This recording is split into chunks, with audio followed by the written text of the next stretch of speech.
Hello, everyone. Here we are once again, Facebook Live every Tuesday at 1:30 Pacific Standard Time. We have a phenomenal presentation for you today because we're going to talk about luxury real estate.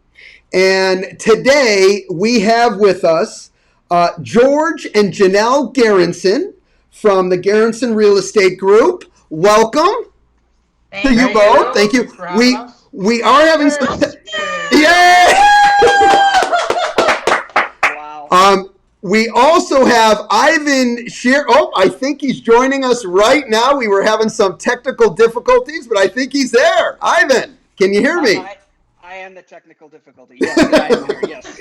All right. I love it. I love it. All right. So we're going to jump right on in. I have some questions for you today, and questions that come to me, and this is probably obvious because they probably come to you all the time, is about breaking in to the luxury real estate business. And we're not going to talk about uber luxury today. We're going to talk about, basic luxury. So the benchmark I want everyone to think about is if you take the average sales price for the market and you up it by 50 to 150%, okay, we're talking about that initial luxury market that has a lot of activity in that range. And I've got some questions for both of you that I want to ask. Look, you both continue to have incredible success. I just looked at over the last 5 years. First of all, you are the top two teams in our entire organization,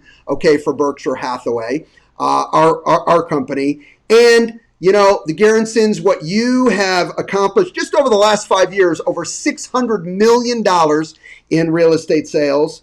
Ivan, your group has completed over $1.4 billion over 5 years. So you guys live in the luxury segment of this business. So let me jump in with my first question. What advice would you have? And we'll throw this, Janelle, we'll throw this to you and George first. What advice would you have for agents wanting to break in, okay, to the business? And I want to separate it. I want you to think about first brand new agents thinking about getting into the business. And then I want you to think about and share with us seasoned agents. So if you had a seasoned sales executive want to transition from what they were doing now into the luxury business. So Janelle, take it away. I'll let George answer one of those and I'll answer the other one. Sounds good. Janelle's louder than me, so I'll let her start and then I'll finish. So I'll address more of the brand new agent coming into the marketplace. You have to be mindful that if this is going to kind of be your introduction into the marketplace and you have a mindset as to where you want that to be, if you're going to be trying to dip your foot in the water, so to speak, coming in and working the business at the $1 million plus range, the best advice that I would have to you is to look at those teams that are doing that business and inquire with them if they would need assistance on their team, that you could join them to learn from them. That is a very difficult market to just arbitrarily walk into off the street with having absolutely no experience in it. And there is an arbitrage of different information and personality types and marketability that you have to be aware of in order to work that marketplace successfully time after time after time. And I think the best advice that I would have to anybody in that, if this is going to be your career, is find someone that does luxury markets and ask them if they would consider taking you on as a team member. One, you get to learn from people that are super successful. Two, you get experience on how to interact with the clients, different ways to communicate, different things that happen in those transactions that go into more of the lending fields that you wouldn't necessarily be privy to being out of the luxury market. So that would be my advice for a new agent coming. And before we go to George on that, and Ivan, we may not be able to see you, the participants may not be able to, but I'm wondering if they can hear you. So we're going to try this. But why don't you do kind of a follow-up to that? and then we're going to check out if you can hear. Did you hear Janelle? Ivan? I did. I Okay. did. Can you not hear me? Can you not see me? Um, Yeah, I see him. okay. Okay. So we may be okay. If they can't see you, hopefully they can hear you. You started your business along the line of what Janelle was talking about. Can you add some insight to that? You know, it's for me. It was a lot of luck, and it was connecting with an incredible lady who grew a phenomenal team. And you know, everything that was just said, I wholeheartedly agree with. I think your best bet to understand luxury, if you're new to the business, if you're new to luxury, is to join a successful luxury team, become a part of what they have to offer, learn. Learn as Janelle was talking about. You know, it's a different way of interacting with clients. You learn that and the day-to-day procedures and the way to be. The other thing that I would say is, and it happens automatically when you're with a team, but if you're not with a team or you can't get with a team, really try and do open houses for luxury brokers. You know, it's not easy. A lot of luxury brokers want to hold on to their listings and they don't want to. They want to preserve the clients and the relationships with the sellers. But if you can find an individual, for example, that has a ton of listings, that doesn't have a team, that needs assistance servicing those listings, that is a great way to meet people in the multi-million-dollar price range. And this is still a people business. And I'd encourage that as well. Okay, great. Can you just give one more insight? When you started working with Florence, is that what you really keyed in on? Was the open houses? What got you started? The first thing that I was taught is to learn the neighborhoods and to learn the inventory. So Florence would literally put me in her car, drive me around, say that's Tournament Hills. Over there is Canyon Fairways. This was before some of the bigger neighborhoods opened up. And she would tell me the history behind them and the price points. And all of a sudden I had information which made me more a real estate resource in the luxury market. Then what she'd do is she would put me in open houses. Open houses were, if you're halfway decent and you're personable, you're going to collect buyers and create relationships, and people are going to remember you, because in our industry, so many times people are transactional and are trying to go for the deal as opposed to the relationship and building something that lasts a lot longer than just for one paycheck. And so it was super important for me to connect with people and for people to connect with me. And then also she worked listings and she would send buyers my direction. And between those three things, that really was just a huge push for me. Great. Thank you. George, give us your Yes. insight on this. So I'll kind of add to this. What's important about luxury is that people have to understand is that there is a larger margin of error, which what I mean by that is that when you consult with a seller or even a buyer, is that there's so much difference in value between a lot of these homes based on the quality of build, location, lot usability, amenities, and so forth. So it's very difficult to enter this field, one, as a new agent, and two, even as a seasoned agent that hasn't dealt with luxury, without stepping in with somebody else who's already been in that field and learning from them, because knowledge is everything. We always look at ourselves, most importantly in the luxury market, as advisors. And being advisors, it's a specialty trade. So you truly do have to know the differences between a home that's 300 a foot and a home that's 600 a foot. And if you're not in the luxury market, you are going to run comps and you're going to say, oh, well, the average price per square foot right now is such and such a foot. Well, as Ivan knows, and we know, we don't necessarily evaluate homes just on a price per square foot. In the luxury market, it's actually the exact opposite, because there's so many different features and things that go into a property that add value and price point. So if you're not going through these homes and you're not selling these homes or working with somebody who works these type of properties, you're not going to have that knowledge that you can actually carry on to your buyer, your seller, and that they have confidence in you, that they're going to hire you at the end of the day, because it's a large investment for them and they want to know that they're getting what they're paying for. They're going to be able to get that money back out of it at the end of the day. And that is our job solely. So anybody that's thinking about getting into that market, I would start consulting with somebody in your marketplace that deals with luxury and start getting your foot in the door. Start working with them if that's what you want to do. But it's a different animal. It's like a doctor. It's a specialty trade. And you got to get in somewhere and start to build that knowledge and experience if you're going to be successful. And it costs a lot of money. So it's not like you can just start in the luxury market and start representing these homes.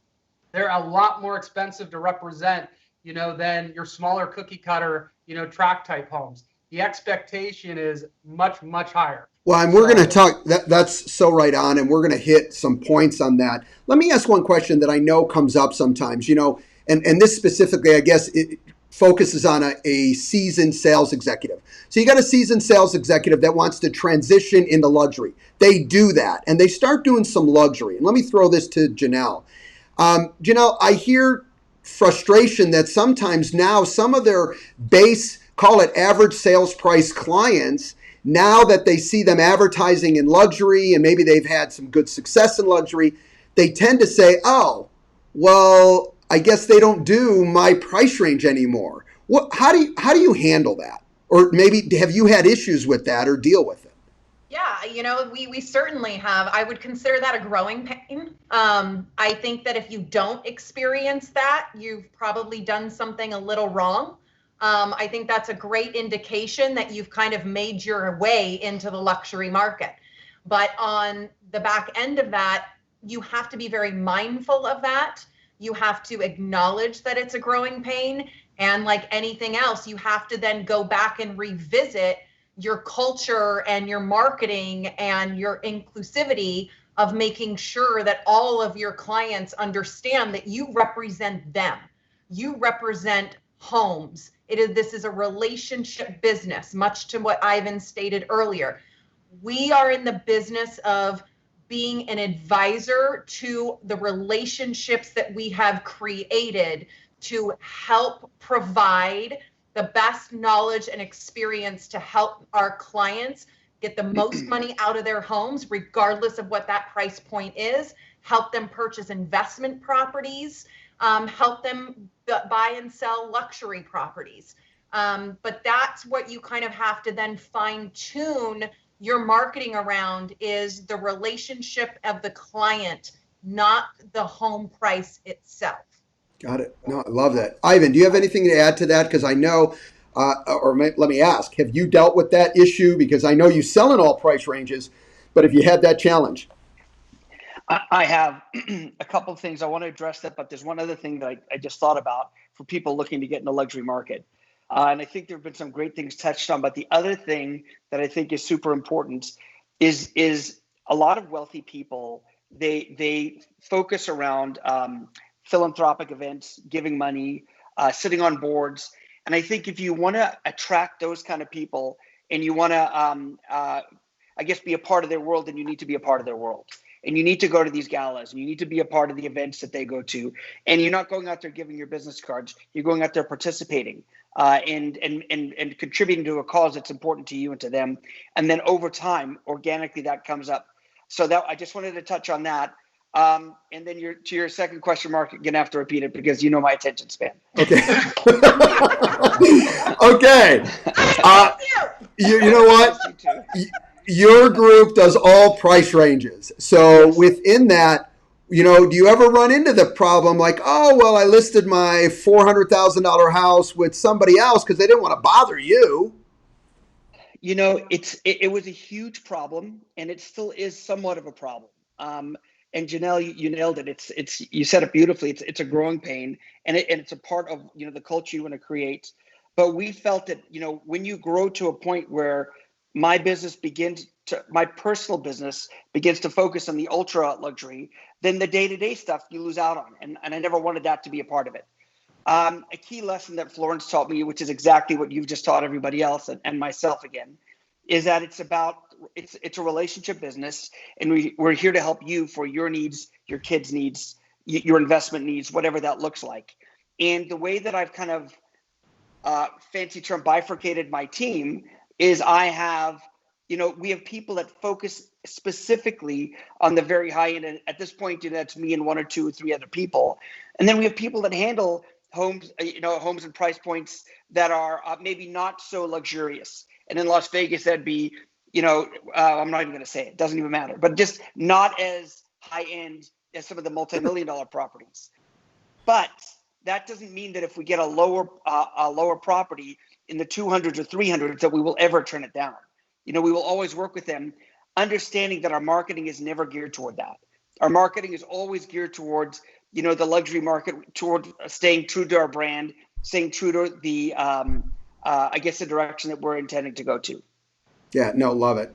I want to, yeah, go ahead. I was going to touch on one thing in regards to that. So, and I even kind of brought this up towards the end, because this comes up, and for luxury agents that do have this problem that comes up when clients don't think about them on a lower priced home or whatnot, is that when you do deal with luxury and your marketing platforms are based on that, we have, again, those high expectations to make sure that we have these systems in place that gets our properties out everywhere and internationally and so forth. And these are the systems that we pay for all our properties, regardless of price point. So you get a net benefit actually from being a $500,000 condo, from somebody that's dealing with $1.5 million homes or $1.1 million homes, and realizing that, as Janelle said, is that we don't deal with price points, we deal with people and we deal with clients. But the benefit becomes that with the amount of resources and money that you spend in marketing, you actually benefit those other homes more so than somebody else would. So. No, and I think that makes sense. And that is, truthfully, in many ways, like you say, that's a benefit. Going along those same lines, though, and it's something you brought up earlier, George, if you guys can talk a little bit about what are some of the differences, the challenges that you deal with, and just overall dealing with a luxury seller. So let's focus on sellers, and then we'll switch to buyers. But you're dealing with the luxury seller. What do you see that when you deal in luxury, this is a part of that, and it's got to be something that you're prepared to deal with? Can you give personalities? Personalities. Number one is personalities. And sometimes, honestly, it's painful. You got to sit back and understand that, this is my job and this is what I'm getting paid to deal with at the end of the day. And I'm sure we've all been there regardless of the price points. But it does become more cumbersome when you start to get to these higher price points with different clients. Okay, but to jump in on that, though, all of you have had so much success. Give us some tips on you're effectively dealing with all types of personalities, no matter how they are. So give us some of the things. What are some of the techniques that you're using that you're able to be a chameleon and get the job done and they love you? You have to get rid of all your morals. Yep. No.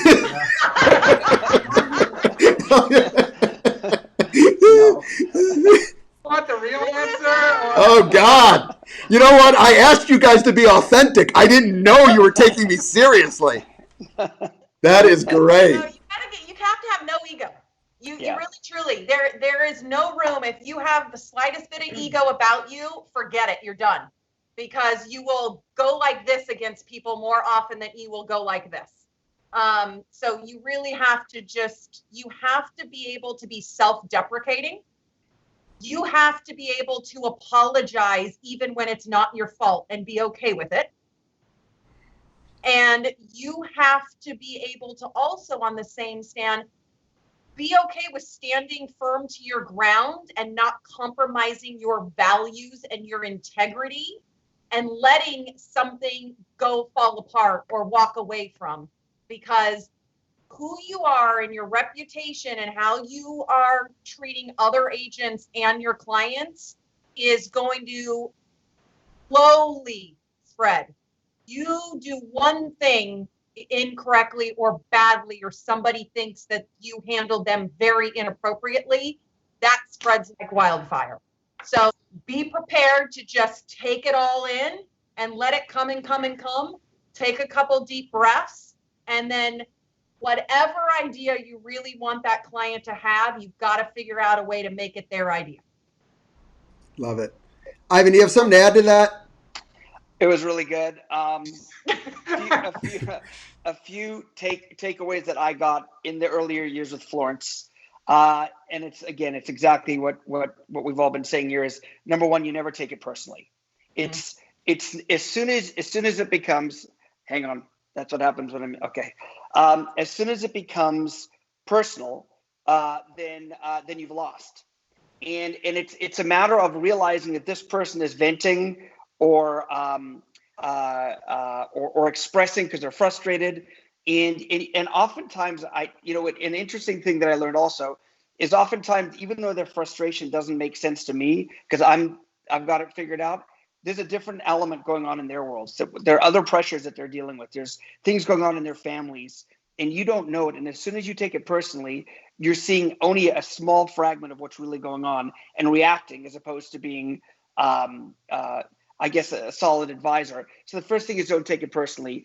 The second thing is, as you become more successful, you can't let it go to your head.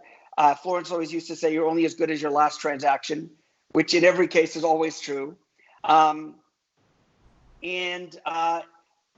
think those are the big things. I mean, the other thing is, and this is the hardest thing, especially when we think that we're right and that our clients are being unreasonable. I did something unique, which, and I say unique because obviously it's not something that I find myself doing a lot. But I was having a situation, and it actually wasn't with a client; it was with another agent. And the agent was complaining about my systems, about getting in touch with me, and I was instantly wanting to defend it. And then I stopped and realized and asked more questions. And in that specific instance, they were right.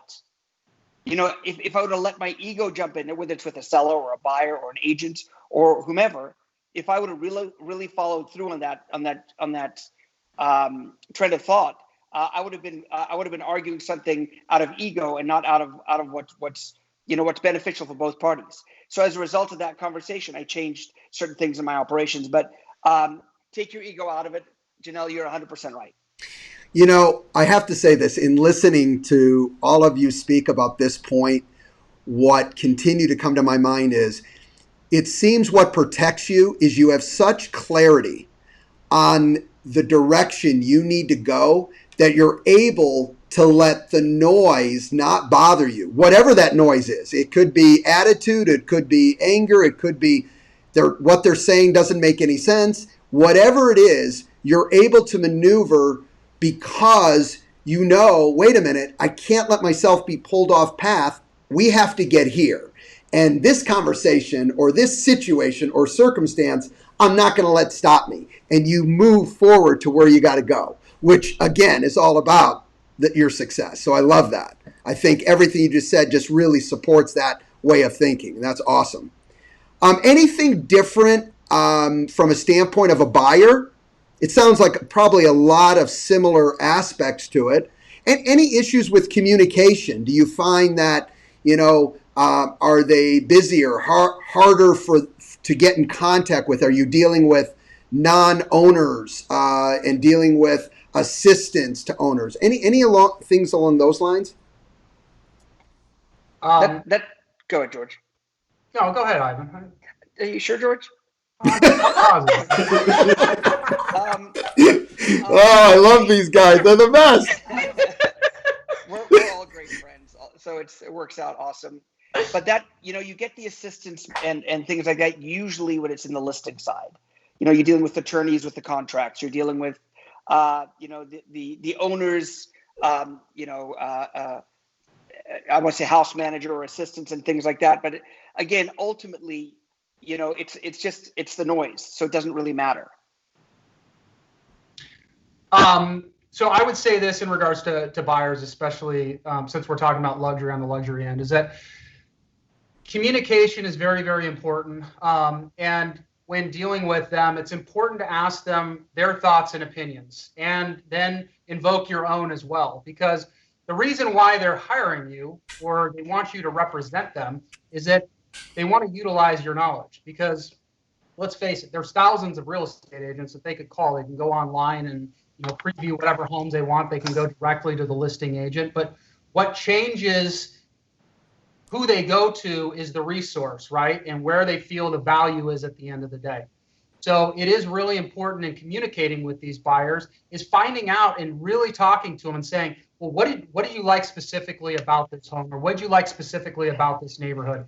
And let me give you my own thoughts in regards to this, because those are the things that they truly, really respect at the end of the day. And more so, they're going to stick with you, because sometimes it takes 6 months. I mean, I've been working with some clients a year and a half, to find the right home in the luxury market. And what you don't want to do is you don't want to lose that client. So you want to keep communicating with them, keep letting them know what's going on, and then keep finding out from them, has anything changed in their mind? Is there anything that, that you've shown them that maybe didn't work? Talk to them about new stuff coming on the market that hasn't hit yet.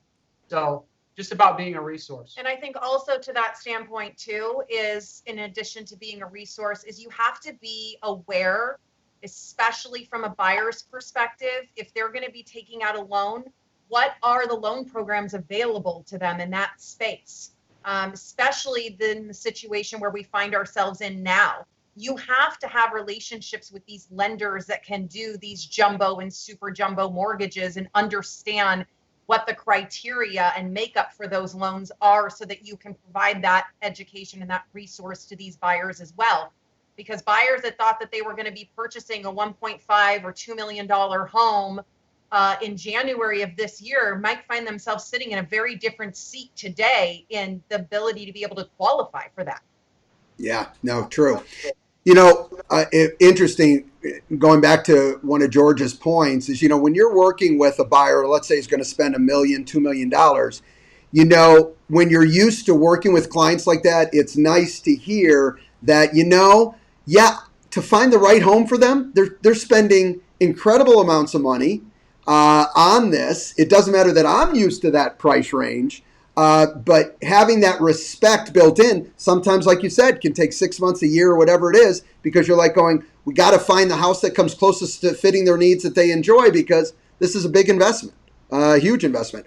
All right, so this question comes up all the time, and you guys might have to take yourself back a little bit, or maybe just take you to that first time you went on your first $30 million listing, or whatever the case may be. I'm still waiting for that one. You're still waiting for that one? Okay. Well, let me tell you, this is about confidence. You know what? And I'm not a believer. I'll just let you know right up front. I'm not a believer in fake it till you make it. How do you really, maybe you have to take it back to when you first began, because your confidence is so high now. But how do you deal with that when you're dealing with something that you're in awe about? And it doesn't matter if I'm new to getting into luxury. Maybe I'm at my first $900,000 property if I'm used to selling, $300,000 homes. So what advice do you have to sales executives when it comes to, you do got to have that confidence if you're going to do business at that level? Well, I think it's probably different for all three of us. And I think it's going to be different for everybody. So for me, it was building that rapport. So not necessarily going right to talking about their house or the home, but talking about them, what their needs are and so forth, kind of getting an idea of their personality and so forth, maybe throwing some icebreakers out there, getting the comfort level, because that's what built confidence for me at the end of the day. As soon as we were comfortable together, we could talk about anything, okay? And we could talk about the house. So I never really started off and just talking about the house in general or talking about the market. I really wanted to kind of feel them out, whether it's with sports, business, what they do, their kids ages. So whatever it is, it's just about communication, right? It's about being real at the end of the day, so that they know that not only are you a sales advisor, but you're a person. Like, there's a heart there. It's beating behind your chest. And you see and feel some of the same things that they do and get excited about some of the same things. And they feel more comfortable with you. You feel more comfortable with them. And that's what gains the confidence at the end of the day. Love that. Love it. Janelle, how about you? So I'm gonna go way back. Okay. So, for me, my confidence came from knowledge. I mean, I definitely can fake it till you make it. You guys have all seen me do it, and I think I actually do it quite well. But it really comes from truly believing that I know the information. And so where that came from me is when I started way back in the business, and I literally spent the first year of my life doing nothing. I never stepped foot in front of a client. All I did was I learned the contracts inside and out, what all the verbiage meant, how to negotiate them, what you did in marketing a home, why you would do it that way. I'd listen in on conversations, like why would you have phrased the question that way? How did you answer to this question? What was your response in this situation? And really kind of took all of that information in so that when I found myself in a situation, especially when I was younger and age was not necessarily going in my favor, because a lot of people would look and say, well, how do you know that? You know, you're 25 years old. But when I could very effectively answer legal questions pertaining to a contract, when I could very effectively address any questions that they had, all of a sudden it was, wow, this girl really does know what she's talking about. Yeah. And you could see that kind of light bulb go on in people's faces. And so I came from a position of I wanted to learn as much as I possibly could, because the more I knew, the more confident I felt. And I knew the more confident I felt is exactly what I would exude to the public. Love that. Ivan, what's your confidence story? You know, Janelle and I could not have been more opposite in how we did things. And I wish I would have gone to her into her school of understanding things. My first contract, I had no clue what I was writing. I'd never listened to anything. I was your low C student in everything that I did. But somehow, you know, I managed to kind of wing it and make it work. A couple things. I have a little bit of an edge. So my edge is in life. So my edge is I come from a great family and I come from a successful family. And so I saw that people who had money were no different in day to day with people that I interacted that didn't have money. They just chose to see the world differently. They made different choices that resulted in a different outcome. And you know, I'll never forget the first time I worked in like a homeless soup kitchen, and a guy comes in and I start talking to the guy. This was you know, almost 30 years ago, and I started talking to the guy, and I realized in 5 seconds that guy was as personable, as sharp, as engaging as some of the business CEOs that I knew and friends of mine. And somewhere along the line, he'd gone a different direction and made different choices. So I decided that, and maybe it wasn't a conscious decision, but my choices were about believing that I have value.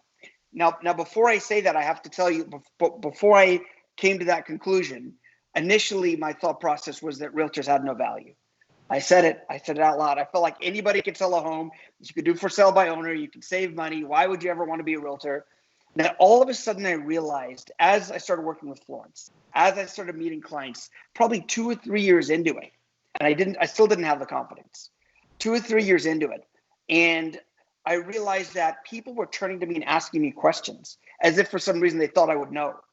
They're like, Ivan, what do you think is going to happen with this? Or is now a good time to sell? And all of a sudden, because of the incredible amount of business that I was doing and I was exposed to and I was a part of in my team, all of a sudden I had answers. And I didn't know if my answers were real or not, but they were my answers. And then soon after that, I realized that all an expert opinion is someone that has an opinion that says it louder and stronger than other people.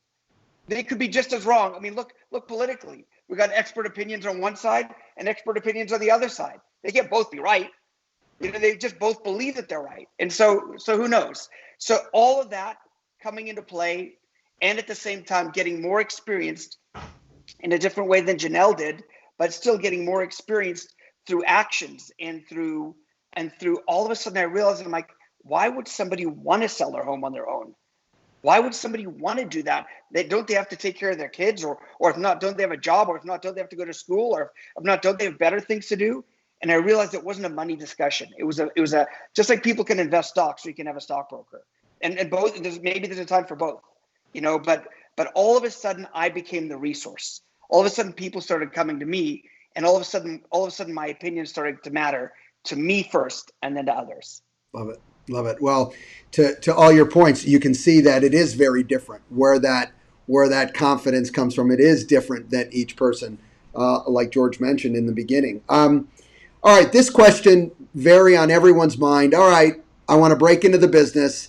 Talk to me about my commitment and my financial investment. Well, what?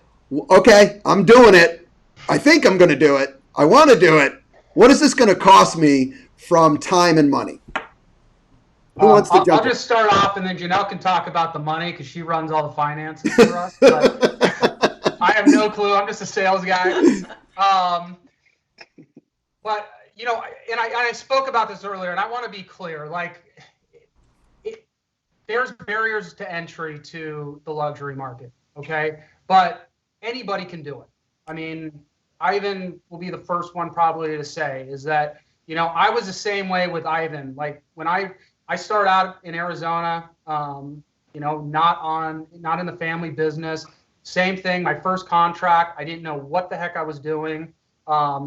There was a new build. They were asking me, which lot would you pick? And I just said with confidence, I'd pick this one, and here's why. But I really, at the end of the day, I didn't have a clue. That is not the way to necessarily break into the luxury market. I think especially in this day and time is that, one, you have to know what's going on in the world globally, because everything right now isn't just hyper local. Everything is global, and it's affected by the global markets. So to know kind of what's going on in the different financial markets, how that affects real estate, and having some of that knowledge to begin with, that is going to be kind of what your clients are going to lean on for information. And then it's shadowing maybe some different agents, going on some different appointments or some showings to see some of the homes, see some of the differences, and get your foot into the door, because anybody can do that. Okay. And as soon as they start getting, a couple here and there, they can build off of that. But you got to start somewhere. And it's really difficult in this day and age to just break right into the luxury market and, go into your first appointment, because if you don't know the person, it's going to be the why. Why should I hire you at the end of the day? And it's going to be a tough sale when you're competing with somebody else that's going on the same appointment, and that's their specialty, because you're probably not going to win out at the end of the day. Got it. So, and then Janelle can kind of talk about the finances. So you have to look at the finances from a standpoint of what's going to be your ROI, but you have to get a certain amount of business underneath your belt to really understand what your ROI is, and that's your return on investment. But there is a certain amount of money that is required to run a luxury real estate business. And just to kind of put this in perspective, just to maybe make this easy math for people. So if you take, for example, $1 million home on a 2.5% commission, it's a $25,000 commission. Okay, you break that down and you take off what brokerage fees, transaction fees, anything else that are coming out of that number. And then you break down from that standpoint what your advertising budget is, and if you employ team members or staff, what that is going to be. So I will guarantee you, your first year of luxury business, you are going to spend more money than you are going to make. It's just how the math works. So you have to be willing to make that investment, because your ROI is not going to start occurring until year 2 to 3, because you have to get your systems in place. You have to learn from your mistakes as to where you spend your money. We will be the first people to tell you, did we go through the advertising in all the different glossy magazines at $2,500 a pop here, $3,000 here, $1,500 here, because it was a thing to do when you were trying to break into everything? Yes, absolutely. And when you look at the end of the day result, how much we actually made on that property was less than the $700,000 home we just closed the week before. So you have to be willing to take on the financial burden of understanding that you have to look at the long-term goal. You cannot be focused on the fact that you are going to make money your first year in the business. If you did, I commend you. you were extraordinarily lucky, you made some great choices, but to further that career and to continually do that and invest on online, on marketing, on social, on, you know, your print materials, on your network materials, on your word of mouth, on your time. And keep in mind on this, on your time, we all have a rate per hour. And one thing that you will realize is once you start doing your business effectively, especially in the luxury market where you can be at a showing in instances sometimes for an hour, hour and a half at some of these properties, you can't be on your phone talking with somebody else while you're there showing this property. You have to be entirely engaged. So who's your support system when you're out doing that? So you have to learn what your rate per hour is and hire somebody to cover for you when you're out doing what your rate per hour is. Are you looking for like a breakdown, like per listing on costs? No, just whatever your real thought process is. I mean, I think that was great. What Janelle just covered, I think, gave a lot of great insight to that of what you're dealing with. Ivan, do you have something to add? What I would say, for my specific business, I don't hire newer agents only because a newer agent needs a mentorship. They need people to hold their hand and to walk them through the process. And we're moving at such a fast pace and so much going on that we actually end up burning. When we originally did bring newer agents in, we actually end up burning them out. We don't give them a fair chance. But if somebody is not newer, understands real estate, has sold a few homes, and was looking to get into the luxury market, what I would say is that give yourself at least 6 months, and I think Janelle, a year is excellent as well. Makes sense. And Ivan, would you agree in regards to this? I think I know for us, like in today's day and age, what's really changed as opposed to like 15 years ago is the cost of doing business. Is that it was a lot easier to break into the luxury markets because you didn't have all these costs and all these different marketing avenues that were really required of you to be in that marketplace. And so what happens now is you have to do a sustainable amount of business to be able to afford those services. So it really limits, the amount of people that can actually produce in that space, because you do have to do a decent amount of volume to be able to afford, what the expectations are to market these type of properties. So, well, when you really look at, if you look at the real estate business, okay, the real estate sales business as a business, guys, everything you're saying makes total sense. What business do you open up? Okay, if I open up my sandwich shop, I'd need to buy product. I know my rent's going to start at some point in time, even if I negotiate something at the beginning. I've got employees that got to help me day one. So you're going to go negative, okay, very easily for a period of time. And what I'm hearing you guys talk about is, hey, it's the same thing in this business because we're running a business overall. So right on point. All right, how important coaching and accountability has been for you, and do you recommend it for agents in a whole, specifically in the luxury section? It's such a great question, and I have to say an emphatic yes. and it depends on a couple things. There's how many realtors do we have, Mark? 15,000? Am I wrong on my number? In my company? In Vegas. Oh, in Vegas? So, yeah, about 15,000. Yeah. I was going to say, we hired a lot of people if that was yeah. But just like there's 15,000 different ways to sell real estate or different versions of it, there's also, everyone's got their own, every coach has their own way of doing business. There's plenty of coaches that are just about hype and maybe just don't understand. They don't have the finger on the pulse. I can tell you that I've had two coaches for a long time, Mark. You've been incredible for us. And what I would say is, if in Berkshire Hathaway, the more that your business grows, the more you need somebody who's got their finger on the pulse. And Mark's been amazing for me and for Florence and I at one point. And I have a story to come back to that. But the other part of it is I do have a coach, and all that coach does is coach top teams in North America. And as much as I get out of his experience and his advice, is I get just as much out of the connectivity between like-minded groups of people that are going through similar challenges, that are growing the same, that have different marketing ideas. And I would highly encourage it.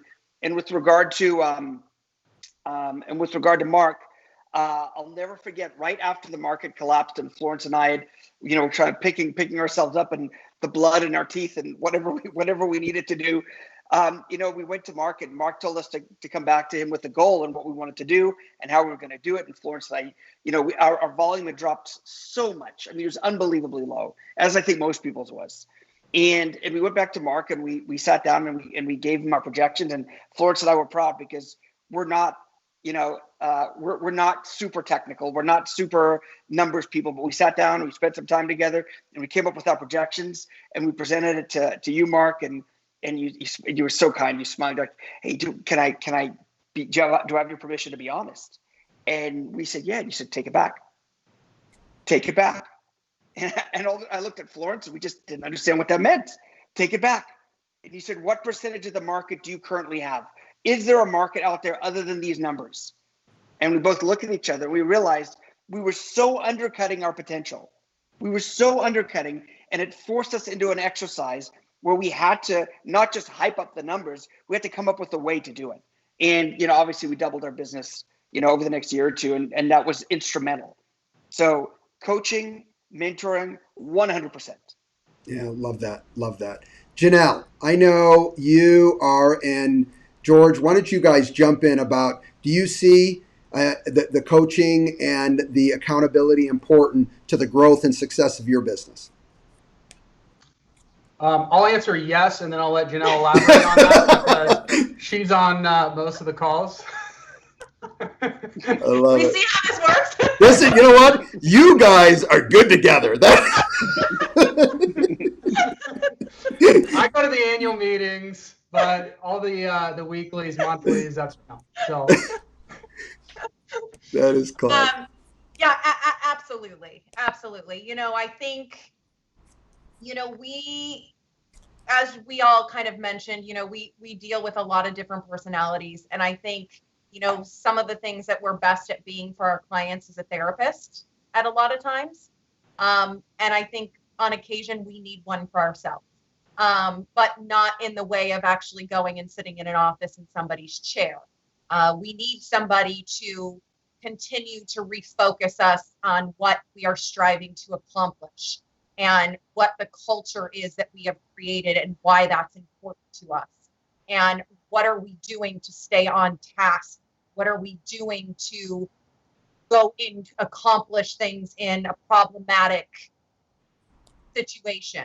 And again, like Ivan said, it's a great resource to be able to hear from him as to what other agents are experiencing, what other agents have done. It's a great network to be able to collaborate with other agents that are in similar marketplaces, but not necessarily in your neck of the woods, that are throughout the United States. You got a handle of, okay, well, what's happening in New York? What's happening in Chicago? What's happening in Northern California? What's happening in Texas? Happening in Philadelphia? You get an idea of what's transcribing across the United States, so that sometimes when you're in a market, you're so entrenched in it, you're not aware if it's happening elsewhere or if you're just so caught up in the own moment. And the coaching brings into perspective what is happening outside of your moment to help you make the best choices possible to run your own business and the service that you provide to your clients. And it's also that moment where someone can literally just be like, why did you do that? I would explain this decision to me. Why would you do that? And you explain it, and in the process, you realize, wow, I did not handle that the best way possible. How do I learn from this? How do I take a different course of action next time? Yeah. Well, and I'll say this from like our coach, what I personally get out of it even more than real estate is that he's a great life coach. Like I get, just talking about with my kids, how to balance and I don't do a good job of it. I don't listen to them as much as I should. My wife will agree to that, but he does. Like he comes up with all these different plans in place, life plans that incorporate work, personal life, and so forth, and so many different things to learn from. And I don't care who you talk to and in what profession, whether it's in business, sports, all these people that are at the top of their field, they all have coaches. Okay. Nobody is too good for a coach. They can always learn from somebody and be better. And it's very hard to see within yourself when you're looking out the whole time. You need somebody else that's looking in. So that's the best I can say about that. Well, you know what? I have to say, I've been in a coaching group myself for leadership, and for 16 years now. And I have to tell you, and I believe this, and I know I preach this, that we're always the problem. And I've learned it's always me. I'm always the issue. And it's always about personal growth, to all your points, because now you can deal with different situations more effectively, make better decisions, maybe ask better questions, and not move forward too quickly, or whatever the case may be. So I'm on your page as well. I'm a big believer in it, and I can give you points in time with my life that without it, my life would have been very, very different. So agree with all of you. Is there anything, that's the questions I had, anything that you guys want to share with the viewership, anything that you think that's really important that we haven't covered here today? I'll touch on one thing. Sure. I know that what's important to maybe everybody on this call is, one, learning how to break into the luxury market, and two, that we're all successful, but we're successful because we looked up to somebody else prior. In our instance, it was my mother. Okay. Our mother. Our mother. Our mother. Well, Ivan too. So he came from a successful family and so forth, and that was basically the backbone. But we don't take our success for granted, and people in our industry that have questions for us, that need help, guidance, and so forth. Our door is always open to everybody for whatever questions, for whatever help you need. Whatever we can do to make you more successful, we are willing to do. I mean, we were in that same spot before, and it's all about growing together as an industry, and that's what we're all about. We want to be successful together. So if anybody on this call, has any questions or whatever, I'll give you Janelle's cell phone number, and you're welcome to call her anytime. I love it. That's great. Thank you for thank you for your support, George. No, but I think, to George's point is, and I think the three of us really, well, Mark, you included, but four of us, kind of breathes this organically, is the fact that, I remember meeting Ivan for the first time, and, to us, I mean, you have to look at these numbers, and I'm sure to a lot of people, our numbers are hugely significant. And then we look at Ivan's numbers and we feel like this little fish in this pond, right? So it's all perspective. It's completely all perspective, but we have to encounter those, because if you feel like you've gone here and there's nowhere else to go, you don't continually to push yourself. So we constantly strive to be surrounded by people that are doing better than us, so that it pushes us to be better. And I remember meeting Ivan for the first time, and I was so nervous, because here's like this guy that everybody talks about, everybody knows who he is, this entourage like around him, right? I'm like, here I am coming in. And I just kind of walked in. I don't know what I said or did, but apparently I made the crowd. So I love it. But we have the best time together, and we talk about life, we talk about business, but it's those connections and the ability and the willingness to share about not only your business, but who you are and how you got there, and the choices that you kind of made and the ones that you would do differently to help guide people that are striving to do something bigger and better in this industry. Because like George said, we all can do this really well and work well together and be super effective, or we can just be another person out there that someone thinks is a used car salesman. Yeah. Well, that was super, super sweet. Thanks, Janelle. That's and yes, you're definitely. I'm a part of your team, and you're a part of my team for sure.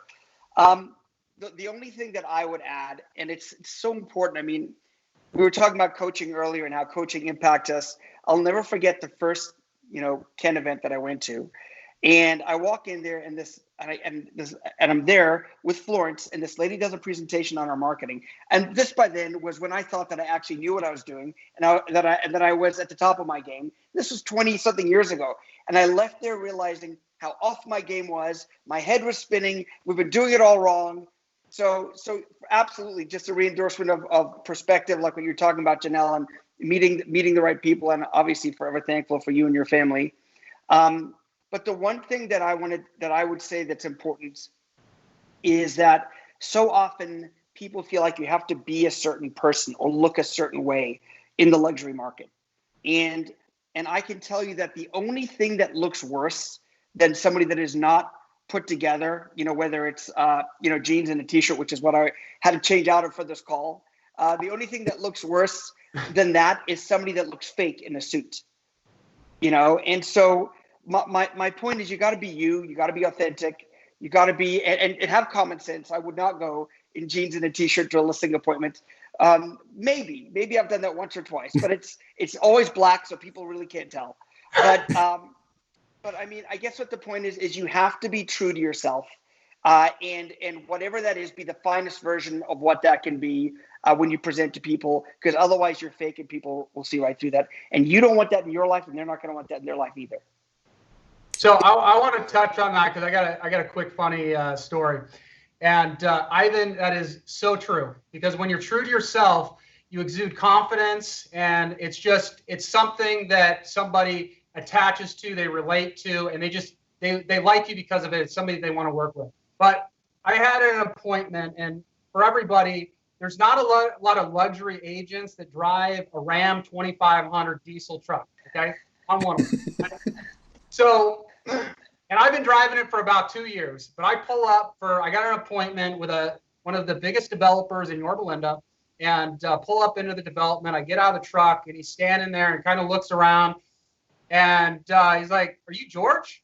And I said, "Yeah, I'm George." He's like, "You drive a truck?" And I'm like, "Yeah, I drive a truck. Isn't it cool?" He's like, "Yeah, it is kind of cool." Nice to meet you. We sold all their homes, did business with them. So that's awesome. You got to be comfortable in your skin, and it truly. I mean, obviously, it matters. You got to dress the part to a certain extent, but you got to be comfortable with who you are, because that is who they're hiring at the end of the day, and that's who they're going to feel comfortable with. So, well, on behalf of all the viewers and on behalf of me and the company, I want to thank you all. You should see the comments that are coming out. Paul is putting some of them on the screen, and it's just amazing. All of you, your success is tremendous, and you're better human beings than you are realtors. And let me tell you, that says an incredibly a lot in our industry.